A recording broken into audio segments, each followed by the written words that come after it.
welcome to the all-new, all-different #1 Comics Podcast, Volume 2, Issue number 7. Bob, hit him with the legacy numbering. Legacy 107 if you're into that kind of, if you're into the legacy numbering. Look, there's definitely legacy heads out there. I'm just saying. I know it's, completely, what's the word?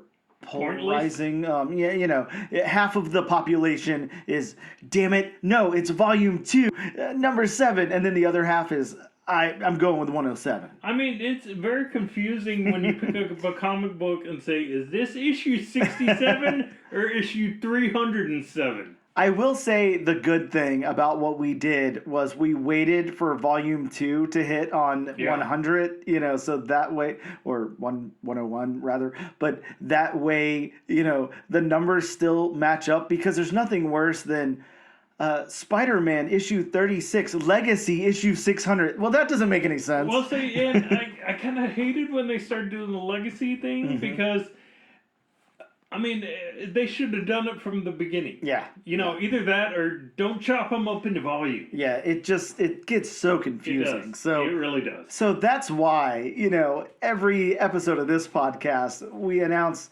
the volume as well as the legacy, so that way maybe it's not confusing. I don't know. Either way, we try. We are the all-new, all-different #1 Comics Podcast. We're a weekly podcast where each and every episode we take a look at a brand new first-issue comic book, break down the story and art, give it somewhat of a review, and let you know if we think that you should move on to issue number 2 or not. We also talk comic book news as well as what's new in comic book shops this and next week. Hey, I didn't say this at the top, but I'm Dan and that's Bob. Say hello, Bob. Hello, Bob. So, Bob, this week we're going to be covering... From Image Comics, The Seasons. Bob, not only is this Image Comics, we are back at the Giant Generator well. We're back with Rick Remender. I think the last time that we did one of these was just a few episodes ago with Dust to Dust. So it seems like I don't know that we've hit every single Giant Generator book. We definitely haven't. But, I mean, we've been hitting them pretty steady. Gromit's Giant Generator, right? I believe so, yeah. Yeah, I think so. I can't think off the top of my head, but there's a few more that we have done that are also Giant Generator, and they've all been fun at the very least. Well, I mean, it's Rick Remender. Yeah. The guy kind of knows what he's doing. Yeah, just a little bit. Just a little bit. Well, with that being said, we're going to take a quick break, and you're going to need it before we get into this news, so we'll be right back.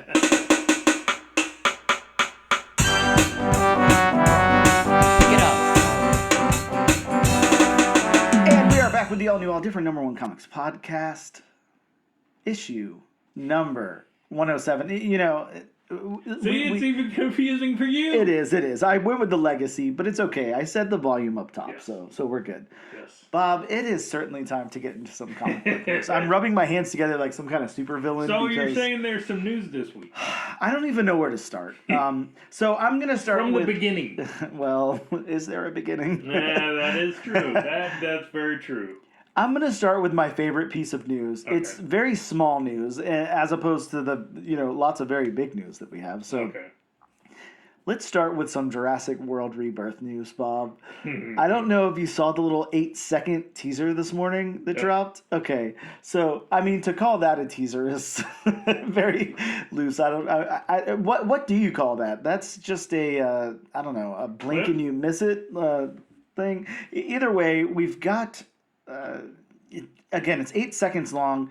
I would say over half of that is taken up by some text that says trailer coming tomorrow. So maybe 3 seconds at most of it's a snippet. Yeah, of Scarlett Johansson and Mahershala Ali in their roles, looking very terrified, and Mahershala Ali looks like I don't know. I don't know what to say about it. Looks like he's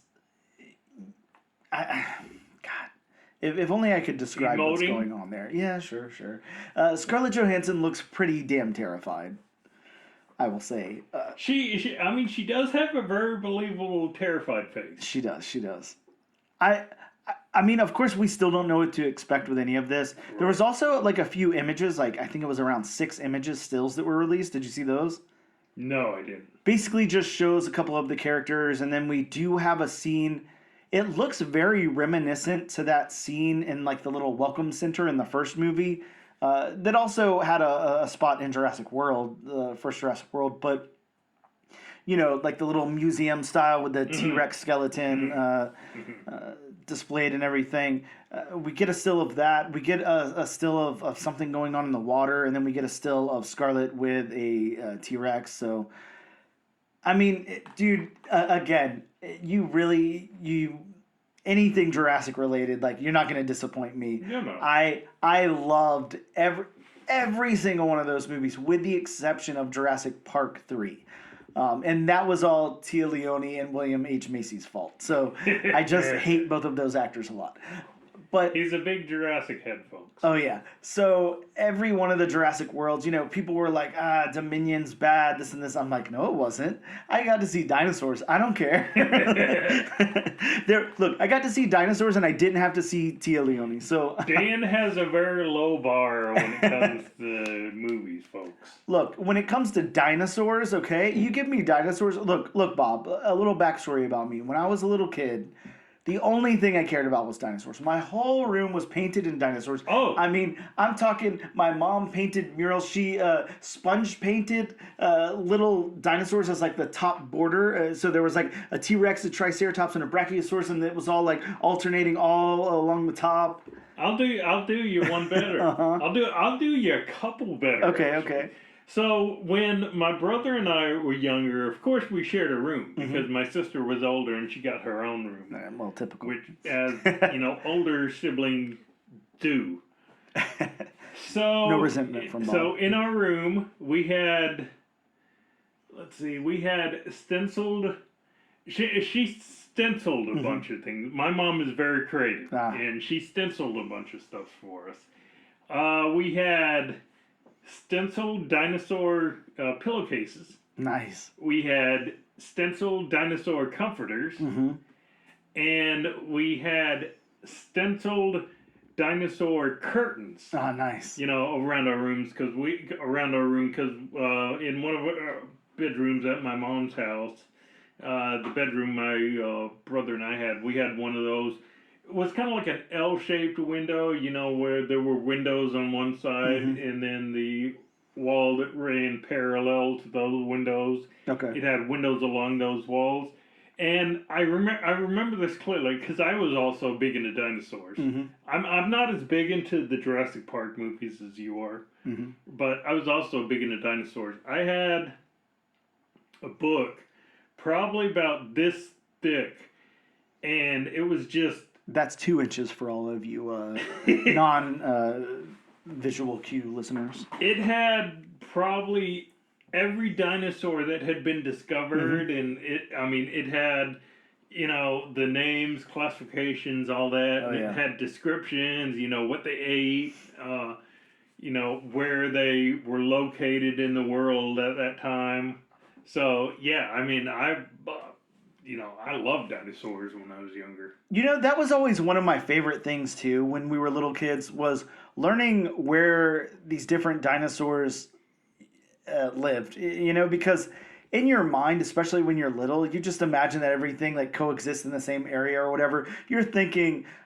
and of course we get a little older and then we learn that like, Triceratops and T-Rex like weren't even on the planet at the same time and stuff like that. But like, this group of dinosaurs, lived on this, area, and this group lived in this area and this time and everything. Well, really yeah, cool. and it's kind of funny when you think about it. Learning where all the dinosaurs are located because that was back when all the continents were smushed together. Yep. The Pangea. So that's when there was just one big old supercontinent. So.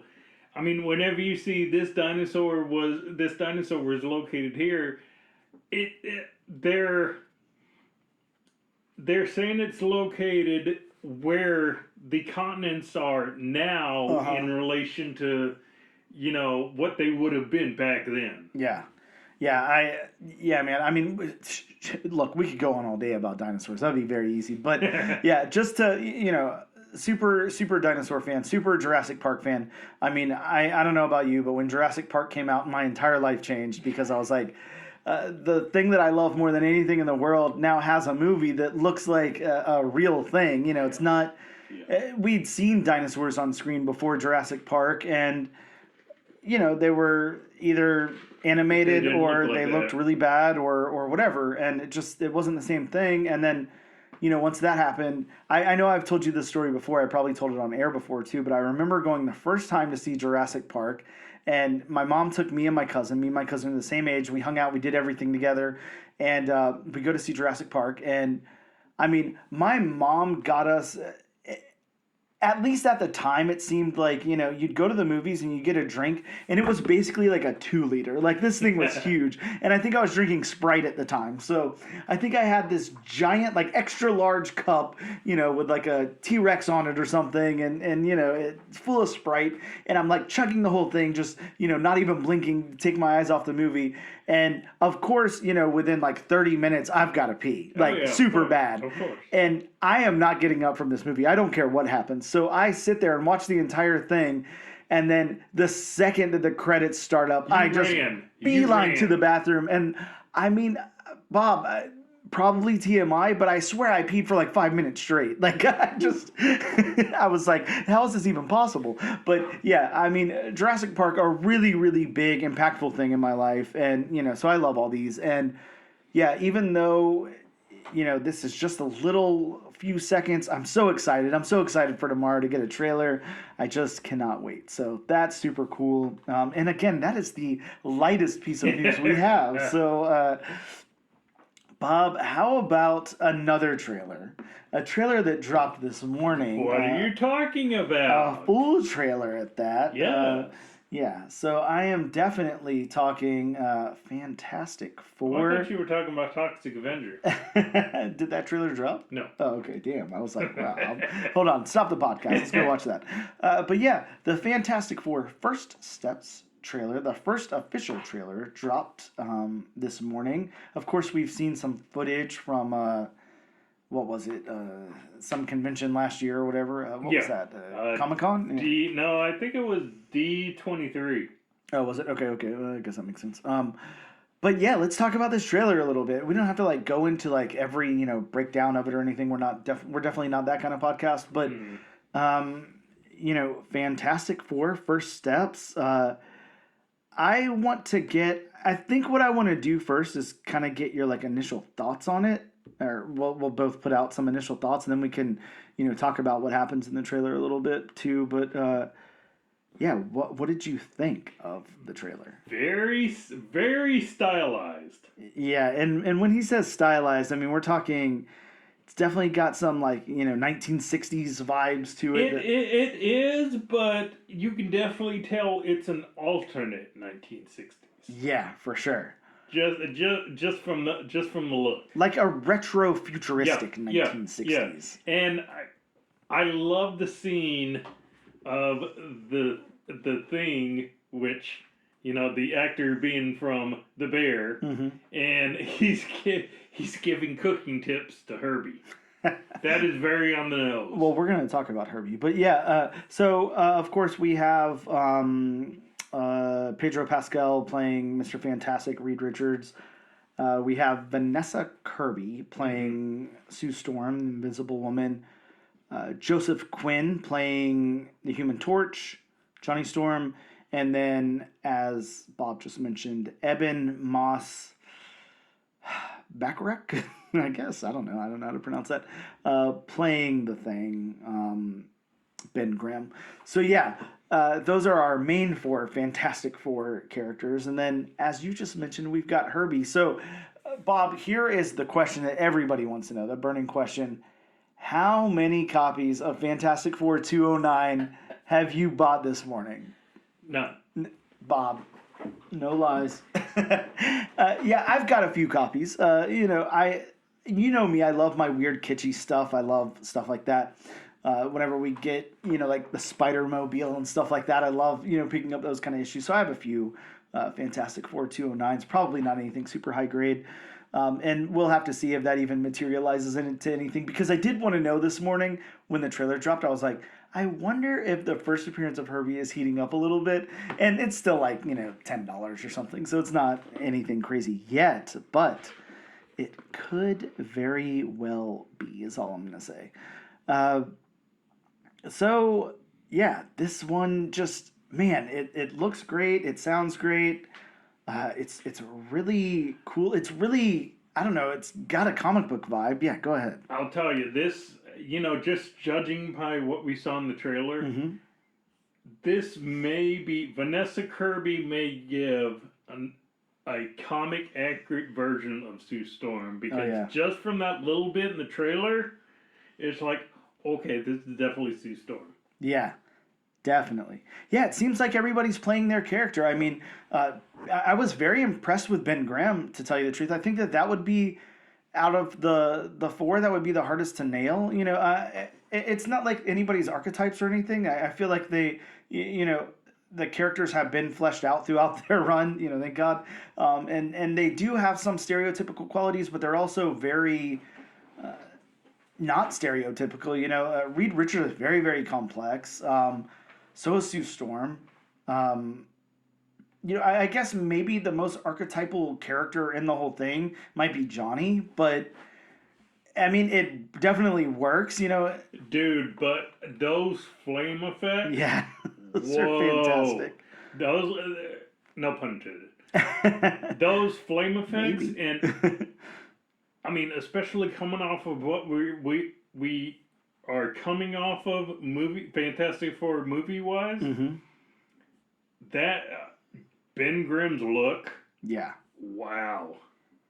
And that has to be, I mean, I just imagine that challenge because Ben Grimm is such a comic book character, There's certain things that I would say, like, when I think about it, like, it would be, and when I say easy, please take that with a grain of salt. I understand that, a lot goes into costume, makeup, finding the right actor, production, all of that stuff. So I'm not saying easy as in, like, I could do it, but, like, you would think characters like Wolverine, Batman, Spider-Man, you're not really having to do like a whole lot to those. Like you can basically put somebody in a suit or whatever.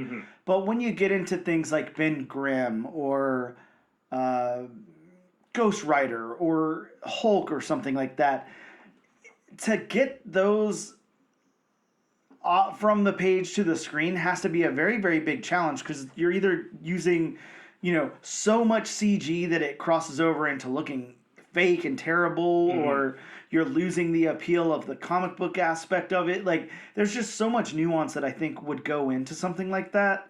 And, I mean, from what I'm seeing, the eyebrows and everything, they're just nailing it here. Yeah. Like, they are nailing it. Because that's a weird character. He looks weird. I mean, Ben Grimm is a very strange-looking character. But, I mean, his look is definitely, much more, original, or, well, of course, not original Fantastic Four, but more along the lines of, the two Fantastic Four movies we got, as opposed to Fan Four Stick, which is a very, very, very nice look. Yeah, this is looking great. Now, again, we'll move on from this, but we talked about the cast. We talked about the 60s retro futuristic vibe. We talked about Herbie, the most important part of the trailer. Now, the last thing that I want to talk about is that shot of Galactus. Because, no fart cloud. Yeah, none at all, thank you. But we got that little glimpse of him before where he was kind of looking through the windows, and that was like... I mean, that gave everybody goosebumps, definitely. And then this, this just big Galactus looking down on the city. Oh, man. Yeah, at first, all I thought we were going to see was the shadow. Yeah. And then we see his full helmet. Yeah. Oh, man. Yeah, this is shaping up to be very, very good. So I'm really excited about this. The one thing I'm surprised you didn't bring up, the Fantasticar. yeah, you're right. I didn't bring that up. Dude,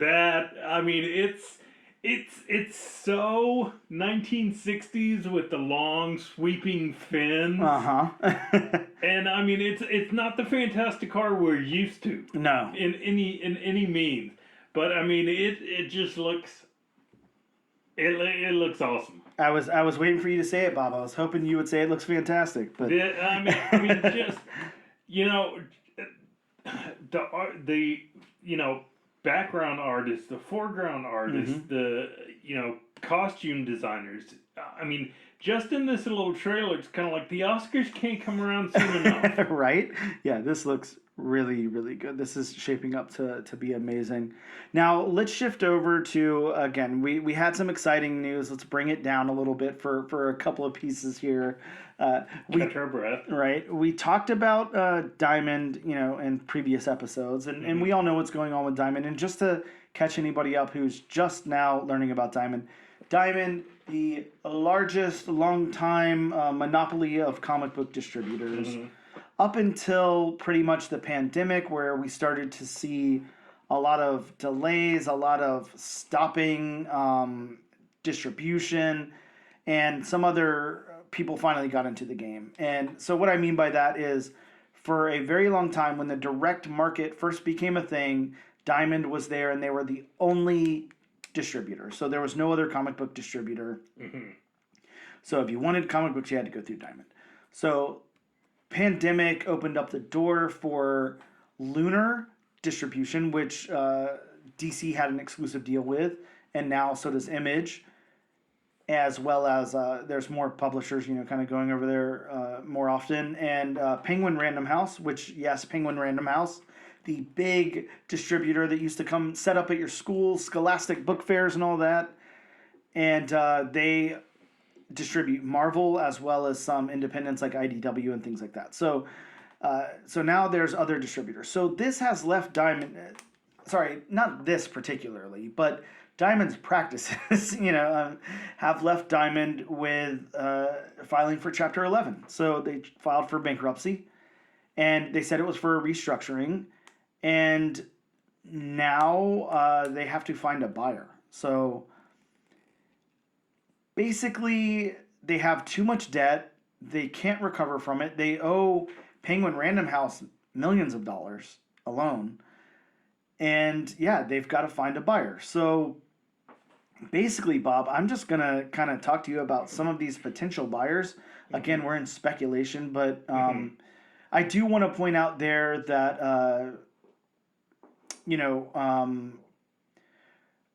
as much as people talk badly about Diamond, and they do, there's a lot of shade thrown at Diamond, and I get it. Diamond also is responsible for the direct market. They're also completely responsible for Free Comic Book Day. Comic shop locating service. Diamond does do a lot of things for the comic book industry. So for them to go and nobody else pick up these things would be devastating. So I'm not sitting here acting like Diamond is the worst thing ever. Their practices haven't been great, but with that being said, we did get things like Free Comic Book Day out of them. So, I mean, come on, that's a big deal for comic book shops and for fans and everybody in between. So, yeah, we've got some speculative... this is almost like, Bob, you're into sports. This article reads like sports speculation. Like whenever you're doing like fantasy football stuff, it's like the odds and stuff. Like it's so funny. So our favorite to pick up Diamond distribution is Universal Distribution. They are a 5-2 favorite. They're a Canadian distributor, and they have placed bids for Diamond UK and Alliance Games distribution already, and so they are the favorite to pick up Diamond. And then next we have Lunar that I just talked about. They're DC's distributor as well as Image. Third we have Penguin Random House, of course, Marvel and some independents. Then we have USC distribution, which is part of Midtown Comics. So a comic book store picking up Diamond distribution. Wow, that would be kind of like crazy in an ironic way. Yeah, very. Simon and Schuster. We all know who that is. A big book distributor. A big book. Never heard of them. Really? Yeah, never heard of That's them. serious? Simon & Schuster, you've never heard of them? Okay, you're joking. Okay, all right. I was like, wait a second. What is going on here? We are doing a comic book podcast, right? I was scared for a second. I was like, do I have to pull up the Wikipedia to tell you who they are? So Steve Geppi, who is the owner of Diamond, may buy this. I don't understand this one. Diamond may be bankrupt, but Steve Geppi, who has interest in many companies, is not. It is always possible that he or one of the members of his family who would have been involved in his businesses might reacquire Diamond at pennies on the dollar as far as debt is concerned. I don't know about that. That I mean, I think that would leave a very bad taste in too many people's mouths. I would think that would be conflict of interest too. I would agree, but I mean, we are talking about the world of U.S. business, so I mean, I don't know. Conflicts of interest. I don't want to say that sounds like insider trading. I mean, it does. Yeah, exactly. Yeah. Imagine,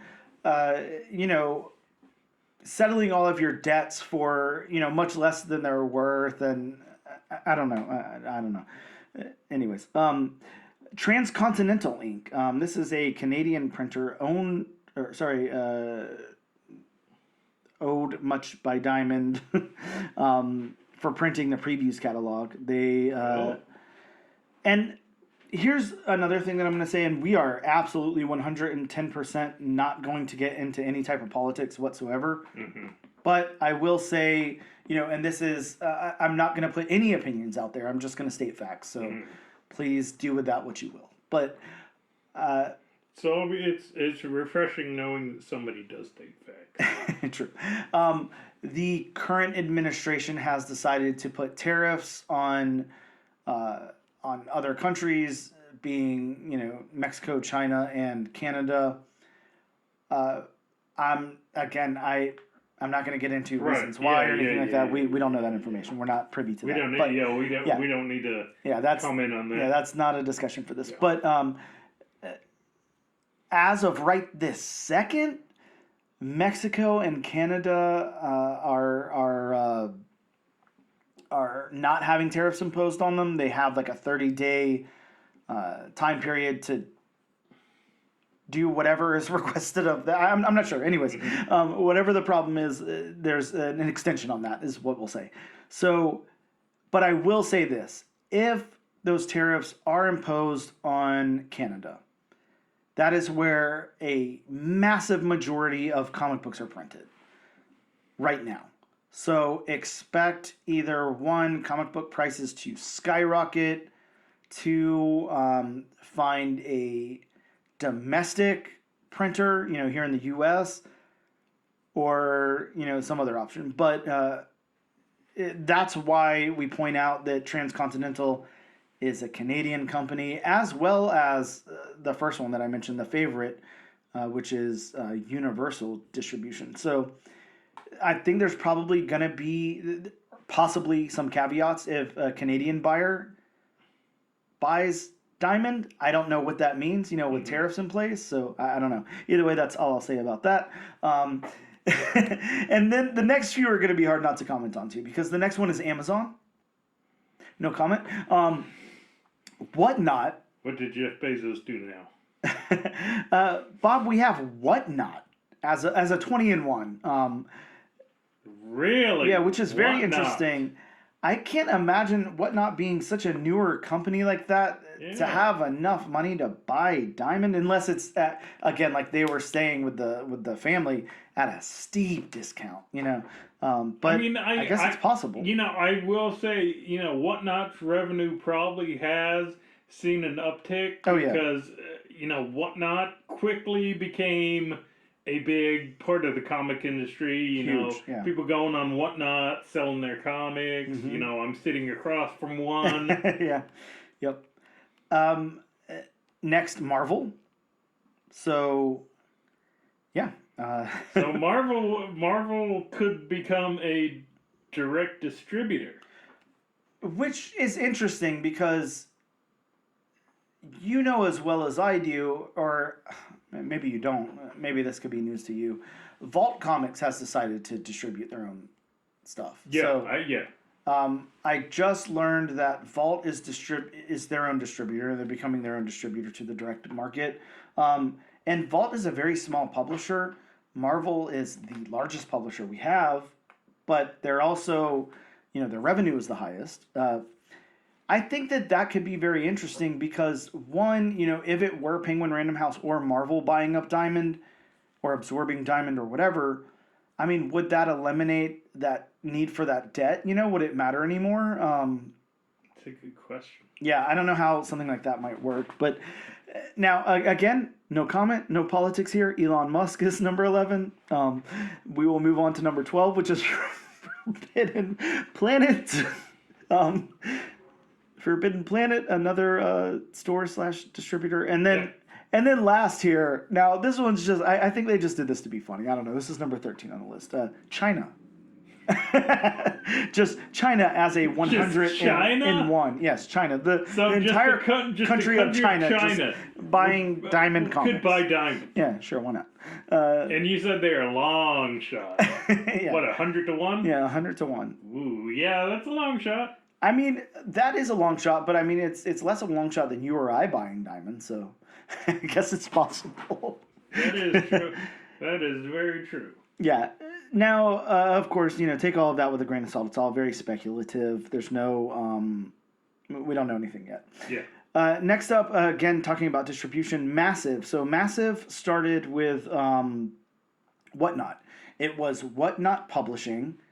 They started producing their own books through Whatnot and then turned to Massive. And Massive has now signed an exclusive deal with Lunar. So, again, more people moving over to Lunar and Penguin Random House. Yeah. It's almost like, do these companies feel like there's even a need for Diamond at this point? And if they don't, does somebody, I guess here's my question, Bob. Does somebody at that point pick up Free Comic Book Day? Does Penguin or Lunar or somebody say, okay, well, we'll do Free Comic Book Day? Or would we just lose Free Comic Book Day in the process? I wonder how that would work. Not, because likewise. That's a staple of the comic community. Yeah, completely. I cannot imagine not having Free Comic Book Day. And I mean, that just makes so much money for so many businesses, local shops. Yeah. For sure. Yeah, so very, very interesting news there. Now, Bob, again, bringing it down a little bit more, we got some more Neil Gaiman news. Yes, I've seen the new stuff. We're basically just going to headline this because I'm not going to go into too much. It's a little, It's very, very sad and just very graphic when you think about what it entails. Yeah. So yeah. Again, we'll kind of skim over the article, but former nanny files a lawsuit against Neil Gaiman and Amanda Palmer. A lawsuit has been filed against the two. It's the first court filing since the allegations were revealed last summer. And yeah. At this point, anybody who has ties to Neil Gaiman is cutting those ties. Oh, yeah. You're seeing that left and right. Marvel's saying, they're not publishing anything, reprints, all that stuff. DC the same. Sandman season 2 is going to be its last season. Yeah, definitely. So, yeah, it looks like the only thing that is still happening is Dead Boy Detectives. Which I don't know how directly related to that Neil Gaiman is, but I'm not sure. I haven't read any of that. I have a few issues here and there, but yeah. Either way, again, just kind of headlining that one. I'm not no need to go much further into that. So there was DC was supposed to be doing a facsimile for Sandman issue number 8. And they've canceled the orders on that. So those have just been dropped straight off the bat. So, yeah, enough bringing that down. Let's go into the last little bit of news here. How about Bob From Hell is getting a remake? So you remember the From Hell movie that came out? With Justin Long and... Was it Justin Long and Amanda Seyfried? Was that... from Hell? I'm. Wasn't it?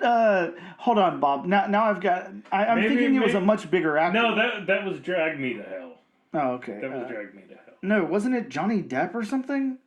Hold on, I could be thinking of something completely different here. Let's make sure.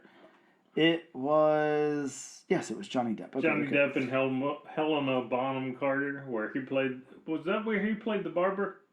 No. Bob, where are you? I'm getting my movies mixed up. No, From Hell is a graphic novel that you're thinking of the musical I can't think of it. Okay.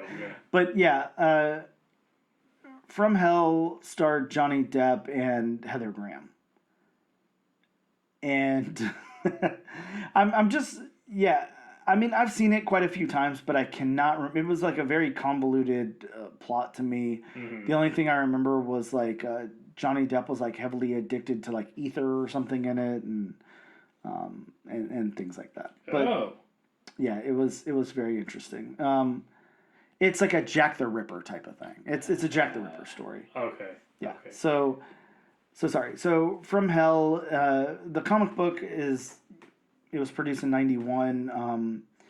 The title is taken from the first words of the From Hell letter, which authorities believe was an authentic message sent from Jack the Ripper in 1888. And this is written by Alan Moore. So yeah, they're talking of doing another adaptation of this.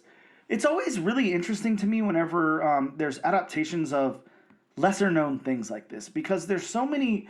Not that I have a problem with it, obviously, that's cool. But whenever you do things like Mystery Men, League of Extraordinary Gentlemen, Hellboy, From Hell, I'm like, there's such bigger things out there that people know, people outside of the comic book world know. Mm-hmm. So it's very interesting whenever they do this. But yes, a remake is in the works. Now, another remake, reboot, whatever. Hulu is going to reboot a Buffy the Vampire Slayer series. Really?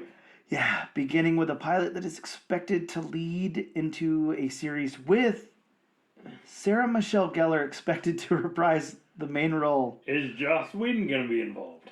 I don't know, but how, Sarah Michelle Gellar, I mean, you would think that we would pass on the rain. Look. Don't get me wrong. Sarah Michelle Gellar still looks fantastic. She looks great. She looks young. She doesn't look her age. All that stuff. Awesome. Good for her. I would just imagine you would want, kind of the same thing as what we started with, like somebody 20-something or whatever. Not Sarah Michelle Gellar, but hey, I don't have any problems with it. Well, I mean, for all we know, it could be, do you remember the Buffy the Vampire Slayer movie?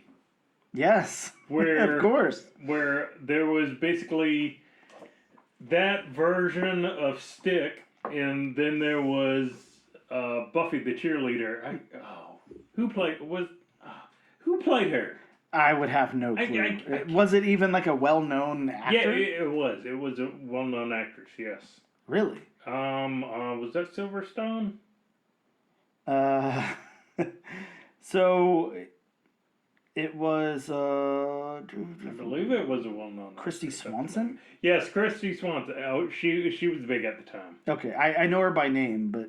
Yeah, she was big. I couldn't remember if it was... okay, yeah, it looks like she was in a lot of things. Okay. Yeah, she was definitely in a lot of things. So, I could see it being like that, mm-hmm. where, Sarah Michelle Gellar playing, an older version of Buffy trains a newer version of Buffy. Yeah, I mean, hey, I guess we will find out at some point, but interesting to say the least. Yeah. Unless you have anything else, it's about going to wrap up my news. Again, there's more stuff out there, but I think we've done enough damage. So we'll take a quick break and we'll return in just a moment. Hello and welcome back to the all new, all different number 1 comics podcast, legacy issue number 107. Bob, it's time to talk some new comics and shops this week. This is a late episode again. We're recording on Tuesday, so we are talking about the books that dropped on January 29th, not the books that drop on February 5th, but that's okay. Some of these could still be at your local shop if you're lucky. From Image Comics, we got Blood Train #1. A group of friends must make a difficult choice to kill one of their own who was infected by a bioweapon while backpacking through Asia. That'd be such a hard choice to make. Yeah, that's just a shitty scenario to be in. It really is. It really is. Let's hope we never find ourselves in that scenario.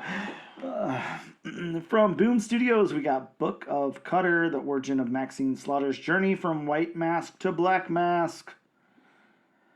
How about DC Comics? DC Power, Rise of the Power Company, the reintroduction of Josiah Power and the Power Company, a team intended to rebuild trust in heroes. Speaking of DC Comics, DC's Lex in the City, #1. An anthology of Valentine's Day stories. I love the cover of this one. It's such a great cover. If you've ever seen Sex and the City, then you know you've seen the cover. It's just great to have a nice ball-headed Lex on there. That's what I like. Sticking with DC, Green Lantern issue #19, the first appearance of Odyssey, a Time Bandit fractural lantern story arc crossover begins entitled, whatever that means. That's a thing. Yeah. Over to Marvel Comics, Bob. We've got Hellhunters #2. Wolverine joins the Hellhunters in another great cover. We got Wolverine kind of in the shadows there, just looking blood hungry. I like it. How about Ice Cream Man? Everybody loves Ice Cream Man. I scream, you scream, we all scream for ice cream. This is Ice Cream Man issue #43, an anthology of stories featuring well-known writers. We got Grant Morrison, Patton Oswalt, Zoe Thorgood, Jeff Johns, Jeff Lemire, Kelly Sue DeConnick, Matt Fraction. There's some cool people in here, and these are one-page horror stories in this issue, so super fun, man. Ice Cream Man is always finding a way to kind of push the boundaries or do something different, so I really respect that and like it. Over to Marvel Comics. Bob, what do you think would happen if Galactus transformed Spider-Gwen into a Herald of Galactus? I don't know. Will we have to buy this issue to find out? I think so. Pick it up, find out what's going on. I think it's only this is a $3.99er, so you got $4 to find out. See what Spider-Gwen does for Galactus or doesn't do. And back to trains, Bob from Mad Cave got Kill Train #1. You would imagine that first book was called Kill Train, but it's not. This one is. This is a single mom discovers she is on New York's randomized population control program. The Kill Train is is determined to fight for her life before the deadly last stop. I mean, again, just terrifying. Why are we using trains as a vessel for death here? It's just it's just scary. I think anytime you bring up public transit, and it's something that you can't just open a door and walk off, you're not doing so good. So well, I don't know. The buses in New York. True. Now from Oni Press, we got Power Lords #1, the premiere issue of a series based on the 1983 Power Lords Extraterrestrial Warriors storyline created by Revell.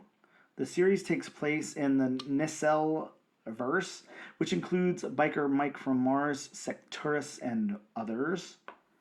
I have no idea what Power Lords is. I've never heard of this. Have you?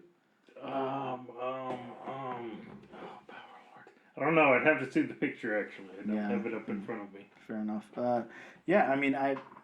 Here's a little picture if you want to see what they look like, but I'm not familiar with this. No, I'm not familiar either. Yeah, never heard of Power Lords. No. But, from Marvel Comics, we got Psylocke, issue #3, the first cameo appearance of the Taxonomist, a dangerous new villain tracking Psylocke. And how about from Dark Horse, we got Ripperland. That's right, back to Jack the Ripper. In 2188, the Victorian theme park that was once London, is plagued by Jack the Ripper, whose identity is a mystery to the American special agent and British police detective attempting to solve the case. From Marvel Comics, Sabretooth, The Dead Don't Talk, issue #2. First appearance of the Crocodilian, the first appearance of Dragonfire, a possible Iron Fist. Wow, lots going on there. Yeah. We also, now, I don't think this actually dropped. I think that there was an issue with Diamond distributing these out to stores, and I think it got solicited for a different date. But Silverhawks is on here. Again, I don't think that really came. How about, Bob, I know I honestly, all jokes aside, I want to know how many copies of this one you picked up. Star Wars The High Republic Adventures Phase 3 Annual, the first appearance of Churro the Hutt. Come on, Bob. You love Star Wars and you love churros, so come on. Of course I love Star Wars. I picked up the High Republic, but I never, I read a couple of the High Republic adventures, and I mean, they're geared towards a younger audience. I'm just saying, into it. If one of you guys runs into Bob in public and he's got a Churro the Hutt tattoo, then just make him eat crow, because it's going to happen. How about from Marvel Comics, Storm Life Dream #1, the first team appearance of the Intergalactic Historians, an anthology of stories by Black creators. DC Comics, Superman Lex Luthor special, one-shot that explores the role of Lex Luthor in the DC universe after his mind was wiped during the House of Brainiac event. Scary stuff, Bob. And lastly, from Marvel Comics, Ultimate X-Men issue 11, the debut of Ultimate X-Men costumes. Stoked about that. I'm loving what Peach Momoko is doing with her corner of the Ultimate Universe. It's really, really cool. Those are some of the new books that were out this week. Again, it's Tuesday. You could probably still pick up one of them or something, maybe. We're going to take a quick break, and then we are back to talk about the season's issue #1. Hey, and welcome back to the all-new, all-different #1 Comics Podcast. Volume 2. Issue #7. Man, it takes so much thought to get there, Bob. To throw that Volume 2 in there. It takes a lot, but we do it for you, the listener. Brain power is a thing. Not that I have, but that is a story for another podcast. So, Bob, today we are talking all about Image in connection with Giant Generator. That's right, Rick Remender's little side of the Image verse there. The Seasons #1. Now, this one is hard to look up online because you look up seasons or comic book seasons and so many weird things come up that aren't this book. But, nevertheless, summer, winter, spring, and autumn are the Season Sisters, the daughters of the world-renowned Seasons detectives. 10 years ago, their famous parents disappeared. Left to raise themselves, the sisters formed an unbreakable bond. Now that bond is tested as the sisters fall prey to sinister forces. The youngest sister, Spring, is the last hope of saving them from a fate worse than death. Will Spring be able to piece her shattered family back together before it's too late for them all? ? Bob, Rick Remender, and Paul Azeda weave an elevated tale of whimsical horror unlike anything ever experienced in comics, and it all starts with this double-length premiere issue for fans of boundary-breaking horror in all forms. Now, of course, the creators here, Rick Remender. Man, we have talked about Rick Remender enough on this show, and you guys definitely should know who Rick Remender is. If you don't, then shame on you. But of course, Rick Remender, I think probably most famous for Deadly Class. I think that's one of his biggest credits. But, Punisher, Venom, Captain America. Rick Remender's done a whole lot of cool stuff. Black Science, a big, nice, long run on Black Science.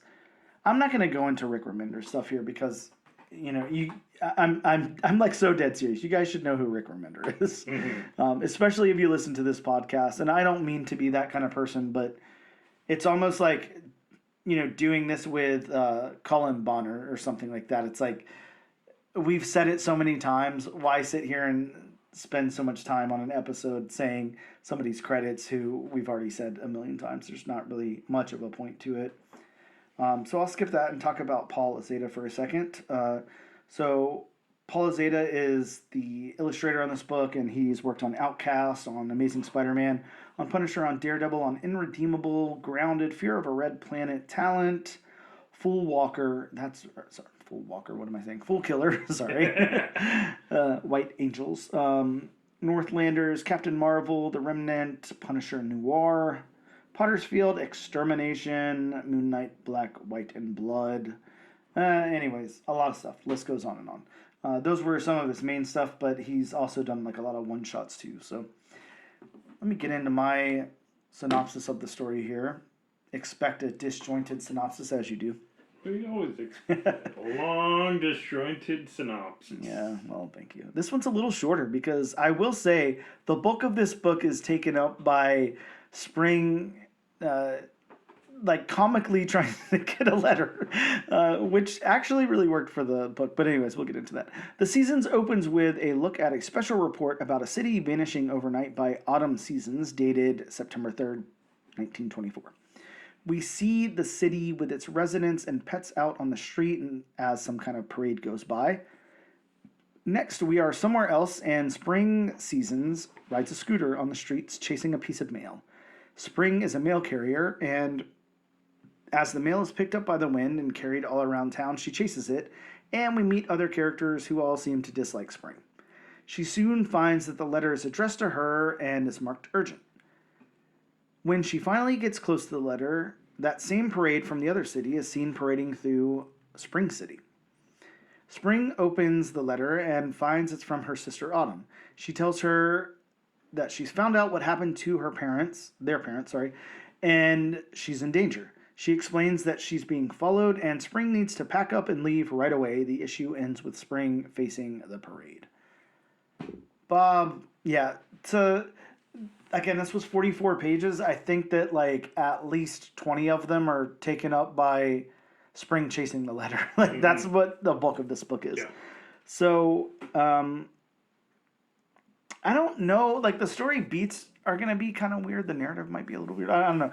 The story beats are basically like, it's very straightforward, but there's a lot happens, but nothing happens at the same time. It's very like weird. It's basically like, the point is to kind of set up Spring and to set up, I guess, this town that she's in. I'm not sure if that's going to play a role later or not. But the point is Autumn has reported on this town vanishing.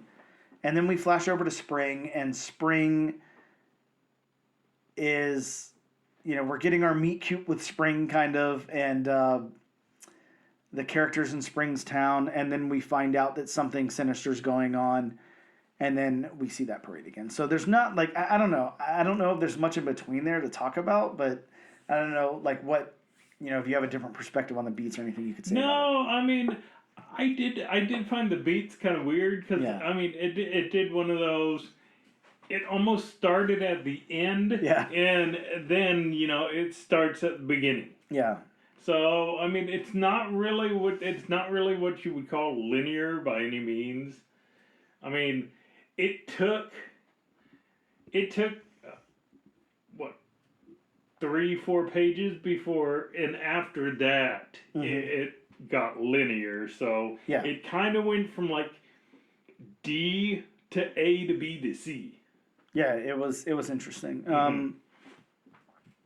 How about the dialogue? There's actually, surprisingly, for such a big book, there's not a ton of dialogue in here. There's more inner dialogue. Yeah. It's more of, what Autumn wrote in the letter. Mm-hmm. Yeah, we're following a lot of that. I mean, Spring and the characters in the town are saying a little bit, but it's basically like, I've got to get this letter, and, you're not supposed to be in here, and stuff like that. And apparently she can talk to animals. And apparently she's a Dr. Doodle. Yeah, so there's not a lot of dialogue. The dialogue here works. I mean, it's lighthearted. Yeah. The narrative of the book. I don't know what to call the narrative. Yeah, I don't know. As you said, I mean, the bulk of this book was her, comically trying to catch a letter and her not being able to. So, I mean, it is... I mean, I guess in the end it could be like a almost like a, I don't know. I guess thriller would be the only word that comes to mind. Yeah.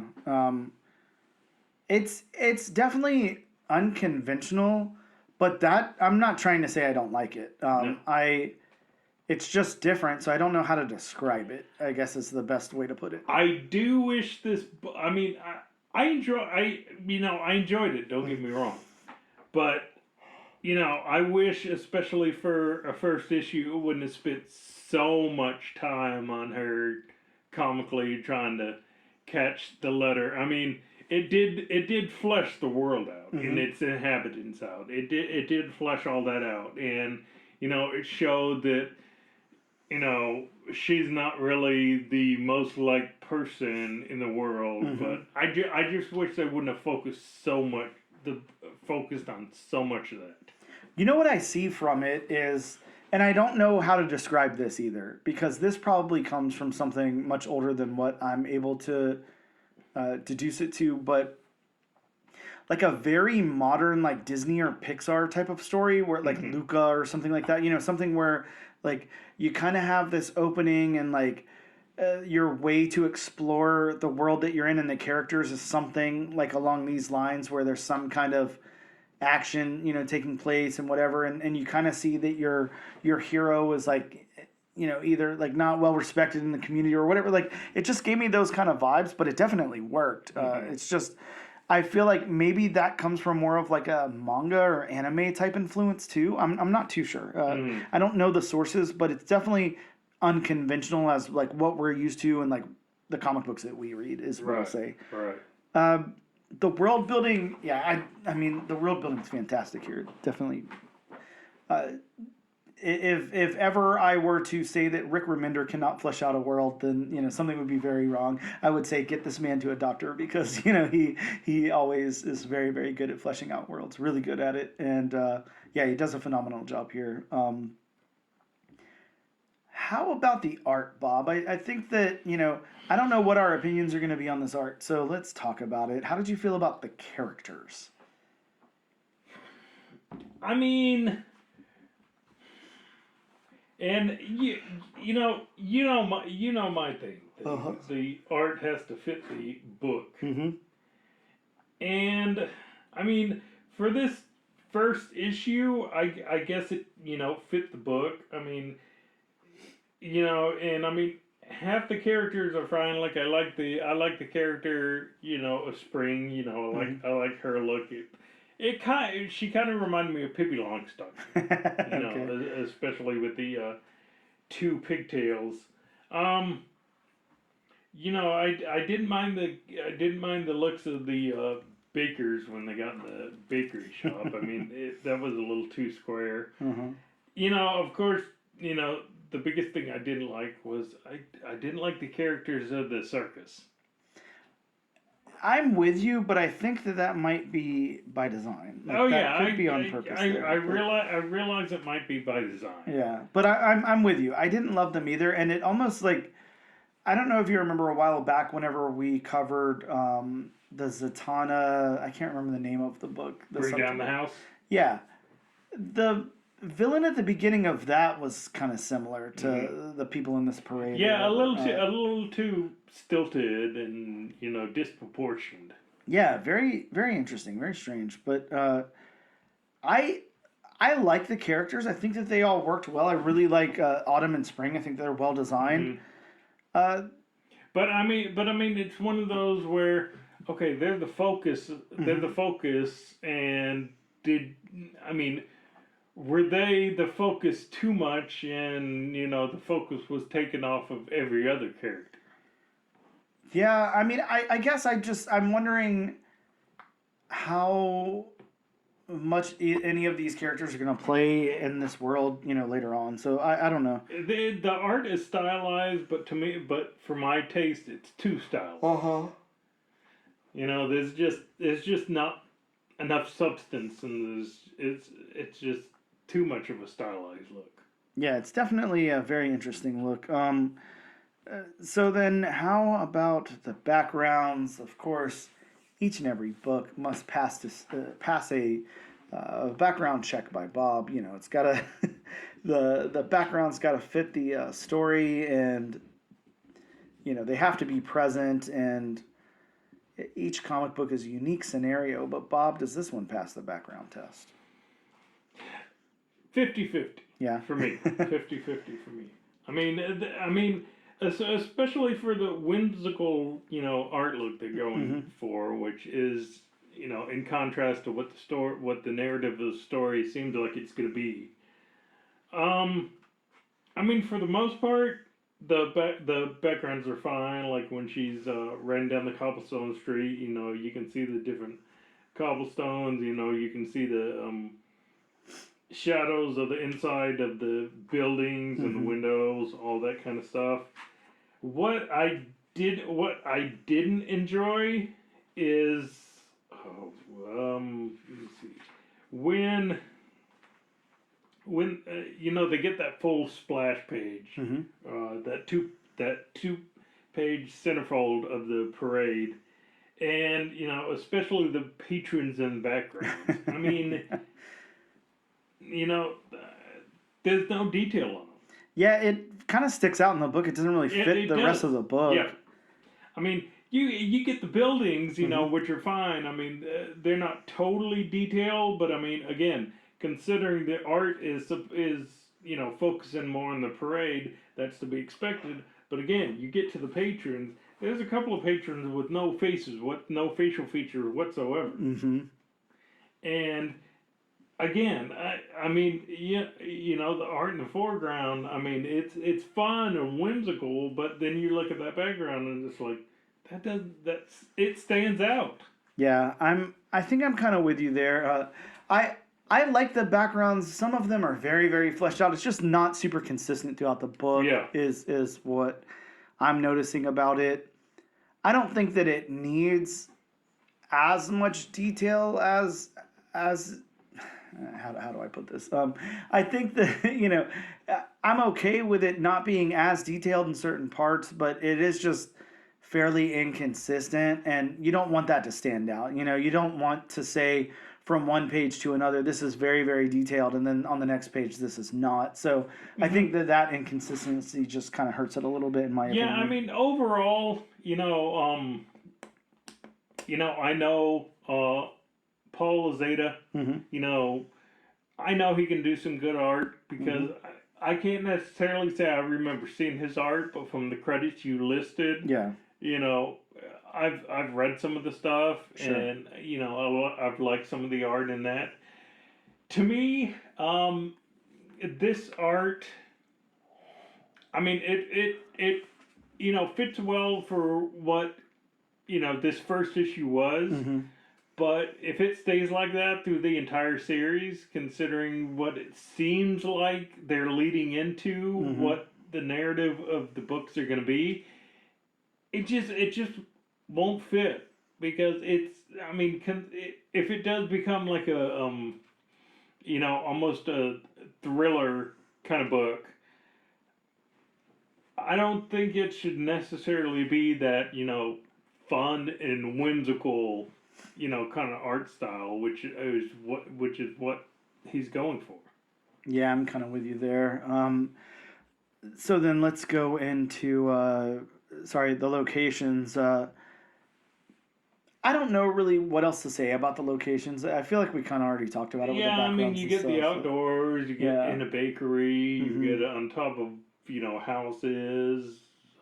You know what I think I like about the locations is whenever we flash to autumn. That really gives me that 1920s vibe, look. Like, it did a good job at pulling that off. And I'm assuming that whenever we flash over to spring, wherever spring is located, it's still the same time period. It's just that I couldn't totally figure out. That's what I assume. Because I mean, I'm assuming that too, but the tone of where autumn is, it just makes it seem. Okay, did she get the letter years later, or something like that? again, I'm assuming they're still in the 1920s, but I'm just not 100% sure. Yeah, I'm not 100% sure either, but that's kind of the vibe I get. But I did like those flash overs to where autumn is. I think that that looks fantastic. The other locations where spring is, they look fine. I don't have any problems with it. That's probably the most I could say about it, though. It's not super impactful to me. So hopefully that's not a dig. It's just No, but I mean it's not like any of them stand out. Yeah. Now, lastly, we have a dedicated colorist here, Matt Lopez. Lopes. I don't know how you say that. Lopes. A Brazilian comic book colorist. He started working regularly with comics in 2012 and has contributed to DC and Marvel and more. So, how did we think about his colors? I think that they really pop in certain areas really well. I think that they work really well with the art for sure. Yeah. It's a good compliment. Yeah. I would definitely say it's a win on the colors. Yeah, I mean, I really like it. I mean, I really like the colors. I mean, it goes hand in hand with that fun, whimsical style, the pastel colors, and of course, then you get a little more of the drabber colors with autumn right in the letter, which I mean it is supposed to be the somber part of the story. Yeah, very true. So I think of course our final question is going to be what it always is. Is this enough for us to recommend issue number 2 to our listeners, to recommend to add it to your pull list and all that? And I think I'm going to start by saying this. I like this. This is a fun concept. It's a good story. I can tell the groundwork is being laid for something epic and something that's actually, I think is going to be kind of terrifying, to tell you the truth. I think that, I really trust Rick Remender a lot. I want to just talk for a second about first issues and Rick Remender. I was going to, I know it's Rick Remender, but, the question is, based on this first issue, would you recommend it? Yeah, and I just want to remind you guys where the bar is with Rick Remender. So let's talk for a second about Deadly Class. The first issue of Deadly Class. Fantastic. Sets up that world, makes you fall in love that instant, and you want to read more. Black Science, kind of the same thing. I know I can speak for both of us when I say Gromit's issue number 1. That is a high bar. Gromit's issue number 1 was just like, holy shit, what did I just read and where is issue number 2? Yeah. That's all I could think the second that I put that down was I'm not waiting another month for this to come out. Yeah. And Rick Remender is highly capable of telling a amazing, fantastic story that just you can't put down. It's almost like taking somebody like Brian K. Vaughan's writing, and just the cliffhangers and the setup and everything in those first issues is just so fantastic. I can't hold this to the same regard as that. And I think the biggest roadblock here is that it's by Rick Remender. If this was by like some unknown or somebody else, I'd probably cut it a lot more slack and say it was a fun, first issue and whatever. And I would say, yeah, absolutely go pick it up because, the setup's there and like I want to see what happens next and all that. The intrigue is there on my part. But damn, it's Rick Remender. Like he has given us freaking grommets, he's given us Black Science. He's done a lot of really good stuff. Deadly Class, all that stuff that I just really like a lot. But I will say, why this is not at all the same caliber as any of that, in my opinion. I do think that this has a lot of potential. I like the setup and I like the characters so far. I will recommend this, but if I'm not hooked in at issue number 2, I can't recommend it beyond that. If issue number 2 doesn't blow me away, then I'm not going to stick around for issue 3. As much as I don't want to say that about a Rick Remender book. Yeah. And I know I've read stuff and I read the back matter in this book and everything. Rick Remender's very excited about this. The team is really excited about it, which gives me hope because I feel like behind the scenes they're really cooking some stuff up here. and we're gonna get some crazy surprises and stuff. And like I said, this is like a whimsical like Pixar or Disney adventure in this issue, but we know there's like a lot of darkness to come. So I like that. That intrigues me a lot. So I will recommend picking this up. It's definitely worth the read, and it's definitely worth checking out issue number 2. But again, if that issue number 2 doesn't just like sink its teeth in, I don't think I'm going to be able to stay beyond that. How about you, Bob? Just and I'm just gonna base this off this issue. Not where everything's going. Sure. Of course, me being me, and I've said on air before. I like weird. I like off the wall. I like unusual stuff like that. Again, X-Files is my favorite TV series of all time. If that says something about what I like. A little weird. But to me, like I said before, this number 1, I mean, it spent too much time. I think it spent too much time on, just her chasing the letter, and I just don't think there was enough substance to me for me to honestly recommend, this issue number 2. I mean, if you liked it, I mean, that's great. If it's your cup of tea, I mean, that's great. Go out and buy it, but I mean, for me, I just can't honestly recommend this to people. Yeah, and I can completely understand that. It's definitely throwing a curveball, that's for sure. I just, like I said, I trust Rick Remender enough. Hopefully that pans out. Yeah, I definitely trust him too. I mean, all his Marvel stuff has been great. And of course, I mean, as you guys all know, if you listen, our book of the year was Gromit, so we definitely like Rick Remender here. There's no doubt about that. But I mean, just singling out this issue as a number 1 and not going into what the story could be. I just can't recommend this to people. I mean, I have been wrong before. I mean, Sirens of the City was just jam packed, and they focused on way too much. But I ended up really enjoying the series. So, I mean, I hope I'm wrong on this because again, it's Rick Remender. Yep. But I mean, just right now, I just can't honestly, recommend this issue. Well, there you go then. Those are our thoughts on the book. Of course, you guys are always welcome to let us know what you think about the book, though.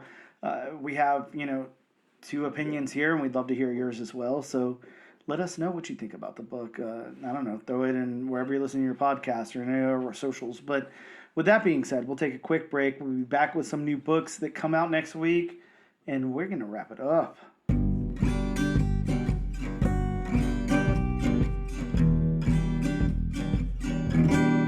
Hello, and welcome back to the all-new, all-different number 1 comics podcast, issue number 107. Bob, it is time to talk all about the new comics that are scheduled to be in shops tomorrow on Wednesday, February 5th. But of course, before we do that, it's disclaimer time. Welcome to disclaimer time. Gather around for disclaimer time. Chase around disclaimer time in the streets with the wind. Disclaimer time with Bob. Very appropriate. You were good at putting your lyrics right on the nose. I try. But like I say this in every other week, these are some of the comics that may or may not be coming out. If they're coming from Diamond, just expect them to come in the next day. Yeah, we don't know what's going on anymore. There's a lot of delays right now. There's a lot of shenanigans up in the air. So who knows? Probably, honestly, as we always advocate that you get a hold of your local comic book shop as a joke, I think that right now you probably should. If you're expecting to see one of these books at the shop, maybe just, call your shop or throw me an email or something and just say, hey, is everything on schedule? Should I be asking for these specific books to be thrown in my pool or whatever? Because there's just so many disruptions as of lately. Right. And like I say this in every other week for the past 106 issues and for the 107th issue. It's true. I've been here for all of them. He does say that every time. These are just some of the books that are coming to your local comic shop Possibly. Fingers crossed. Hopefully. I mean, if you want to know more, like, my co-host Dan just said, please call your local comic shop. You can always consult elsewhere, please and thank you go a long way in this world. Still to this day, somehow, manners are still good. Yes, despite what some people may think. I mean, they may tell you who it's by, they may tell you the artist, they may tell you who the colorist is, give you a brief synopsis, barring if you don't have a phone, which who doesn't have a phone nowadays, there are more phones in this world than there are people in this world, which is crazy to think about. There's other avenues, you have Dan's favorite, the Harry Potter owl. I love those owls, man. You have the John Wick tube system. And you love those? You have the giant tin can on a string. Yeah, you have unicorn.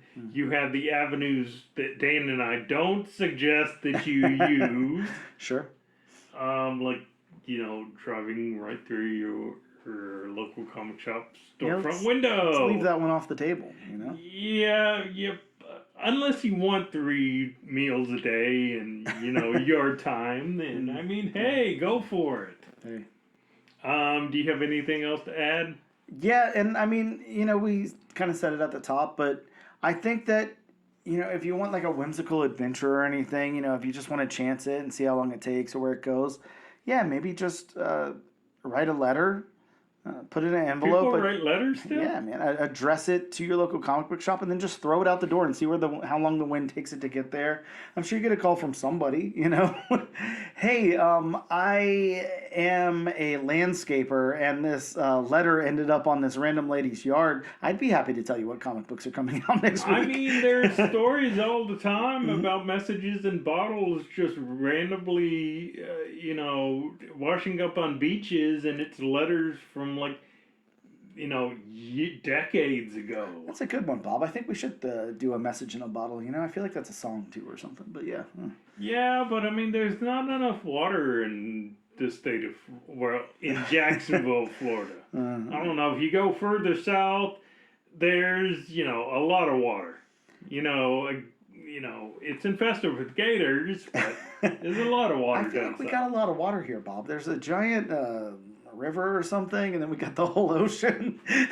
Yeah, but I mean, you put it in the St. Johns River, it's liable to go out into the Atlantic. Well, fair Come nowhere close to a comic shop. Well, fair enough. That was a fun little tangent. I guess so, starting off the list from Detective Comics, the comic book company that wanted to name its comic book company after its most successful comic book. We have Absolute Superman #4. Bob, this one has the introduction of the Absolute Omega Man.